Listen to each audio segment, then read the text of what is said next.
My name is Mammadzada Gunay. I am from Azerbaijan. GM title is the must for me. I think I got stronger mentally because I know that I can handle anything. When did you start playing chess? I was 5. And now I am 25. And I know that you learned from like your grandparents, or did you have a coach at that time? Yeah, from grandparents. And then just a few years later, you're winning championships. Yeah, we can put like that. Bronze was 7, and then I won was 8, sorry, and in 7 I won silver. It was kind of confusing. And then in 9, 2009, I mean, I won first time my World Youth Chess Championship. And later on, I won some European Youth Chess Championships around like when I was 8 years old and 13 years old, under 14 years old girls. And then I won second time World Youth Chess Championship, but this was World School Chess Championship. And then I dropped playing among teenagers, let's call it like that, youth championships. I started women chess when I was 14. So from 16, I started playing for the national team. You actually lost to a Georgian girl that's my coach. Ah, yeah. She's been my coach I know her. for like over 2 years. Oh, that's cute. When did you reach Women Grandmaster? 14? 13? I got the title when I was 14. And I completed international master when I was 15, but I couldn't reach this rating for the 4 years. My rating got up, down, and then when I was 18, I surpassed 400, and then got IM title too. The journey to IM was harder than GM. I don't know. Why it made it so hard? Well, I can't really understand because I got the norms very easily. Like you couldn't even imagine in the GM tournaments. But when it came to the rating, maybe I had kind of psychological pressure that I have to pass the rating, but I couldn't. And then I had this kind of inferiority complex, like why I can't do it. So it was like up and down. And then in one tournament, like I had to get spot for the World Women's Cup. So it was a good match. I got both rating surpassed and my spot in World Women's Cup. So it's how my journey began there. Man, that's so amazing. That gives me hope because I've only been playing chess for a few years. If you were around 5 and you started winning championships in like 2-3 years, next year I should be winning championships, right? Yeah, maybe. Why not? Because chess got advanced so much. Like back then, we didn't have. I mean, we had books, of course, but not that like engines and lines everywhere. Every GM is just analyzing some lines, and it's like every data is so clear to everyone, so you can just pick something and learn. But it comes with difficulties. Of course, there's so much information, so you have to learn and see through, like, does it work for you or not? So it also comes with juggling, like. Was chess more fun then than it is now for you, as like in the youth tournaments, than in the big major tournaments that you play today? I would say it was nerve-wracking because you know that let's put it like that. You're second rated or first rated, and you know that you're the best and you have to win. And there's always this pressure that you have to win, you have to play good, you have to prove, or you have won last year, you have to prove yourself again that you're the best. So there's always that pressure. But if you can handle those pressure, then you're okay. Like you can do whatever you want. But in the GM tournaments or I don't know, open tournaments, well, it comes also with difficulties because if you can't play good, you will be beaten up. Let's say everyone gonna win you, and it will be like tough lesson. So everywhere is kind of difficult. Yeah. And I know that you, obviously, even last year, you were in the teams, right? How was that? Because I know Azerbaijan, very strong country in terms of chess. Yes, we got second place, but I didn't play due to I was in maternity leave. Oh, yeah, yeah. Yeah, that's why I skipped that tournament. But our girls played really good chess and they got for the first time second place in the tournament. Last time I played for the team was Olympiad in 24 and the European Chess Championship team. I mean, chess championship. We got second place there, and for the first time. And before that, we always got like 2 times we got third place. So yeah, more or less like that. But this year, I mean, the last year, I couldn't play much because I had maternity leave. So the last tournament I played was Azerbaijan Chess Championship. I won that tournament, and we had a friendly chess match with World Chess Champions as Azerbaijani chess champions. Me playing against Stefanova Antoinetta, which is World Chess Champion X. And in the men's section was playing Azerbaijani chess champion Rauf Mamedov against Rustam Kasimjanov, former, let's say, former FIDE world chess champion. And it was a good tournament. We both won against our opponents. Yeah. So, and the last tournament then I played was World Rapid and Blitz Chess Championship in Doha. Was also nicely or good tournament organized. Yeah, I like these tournaments. So congratulations, by the way, on was it a daughter or son? Daughter. And how has that changed chess for you? Are you still like, are you going for a GM title?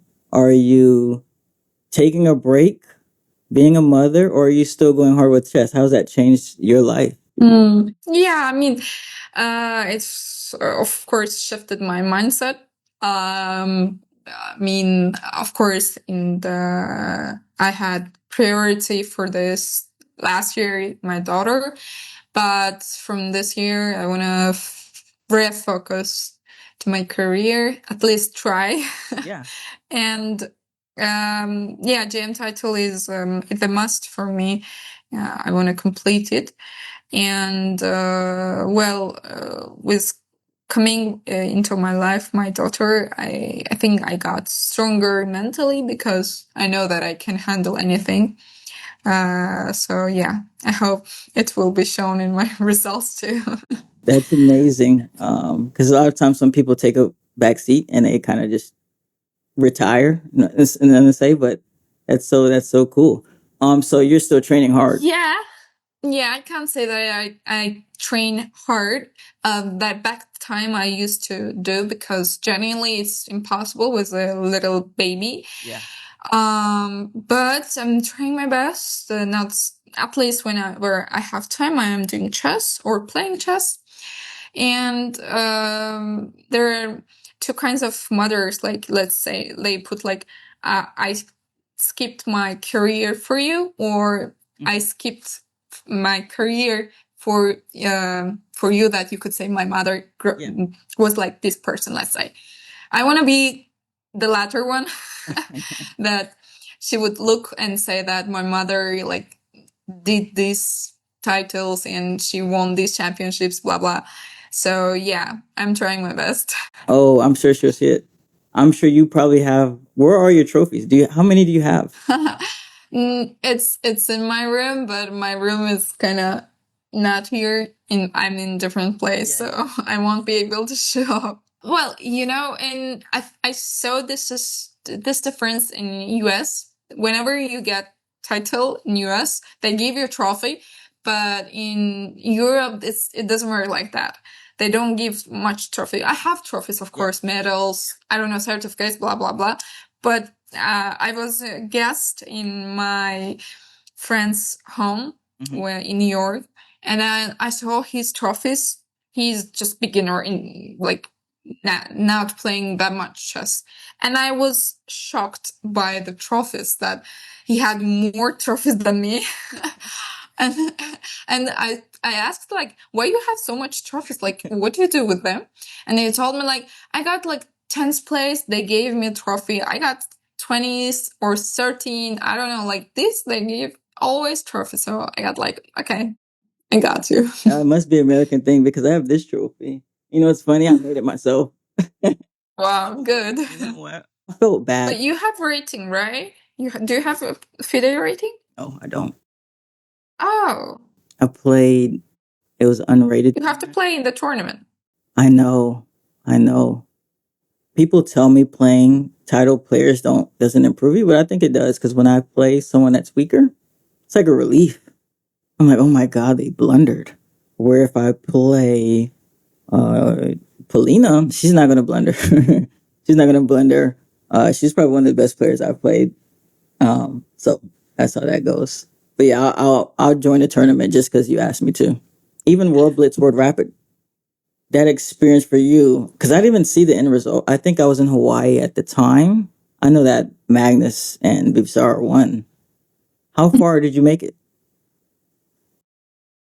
Well, I think until the last round, I was playing really good. Then 10th round, I lost to Kostunik Alexandra.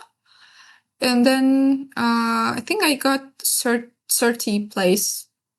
Well, it was tricky for me because I didn't play for 6 months. So that was showing itself. But at least till the 10th round, I didn't lose any game. Yeah. Then, I played with Kostunik, I lost to her, and then I lost my prize chances or playing for the 10th or 5th place. Let's say for the medal, it was really hard to get. At least I really played good to my expectations, let's say. I played with lots of great women chess players, and it was a good tournament for me. What's next for you? 2026? Any big tournaments coming up? I know you're still going for GM, which I know you will get. And do you have to play any open sections? I will be playing in Azerbaijan Chess Championship in women's section, and then I will have probably European Chess Championship before that. I don't know, but this year also planned like Olympiad. Of course, we will play there, and other open tournaments most probably. But for now, I'm kind of picky about the tournament. I will know later, like where will I play. Someone like you just inquire. How does that work for you? You just tell the federation, hey, I want to play here? Or they just send you invites all the time? How does that work when you want to play in a tournament? Well, whenever you get medal, let's say in national championship, you get a spot to play in European Chess Championship. So, and then for the other like open tournaments, you're asking to your federation to send you in that tournament, or there's also another option that you're asking to tournaments organizer, and they're seeing who you are, like if you're talented or I don't know, famous chess player, they're giving you accommodation like that. It works. What are some tips for me that makes when I go to Prague, right? I would hate to just go up to you, right, with the phone, with the camera in your face. What's the best way to handle those situations? Because I'm a standalone guy. I'm not representing anyone but me and my brand.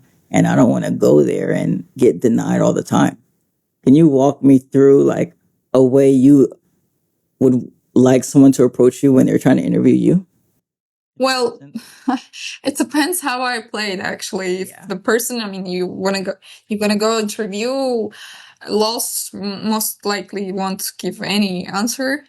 If draw, there is most possible thing that they can both answer to your question, and if it was like nice draw, if someone was winning and did that draw, I mean, I don't see that person would be agreeing to the interview. But if winning, let's say someone won the game and you want to interview, I mean, in most cases they ask that, could you share your some thoughts on the game, and they share. I don't see any chess player being like, picky or rude to someone, but they don't answer because, let's say, they didn't see some moves or they blundered something. Yeah. And that's why they're saying no. But in any case, like, if won, why not answering to the question? It's funny because those are the best interviews. Like, people want to know, even like Magnus, like a camera show. And obviously, it's tradition for me to play you. Are you open to a quick blitz game? Yeah, of course, we can play.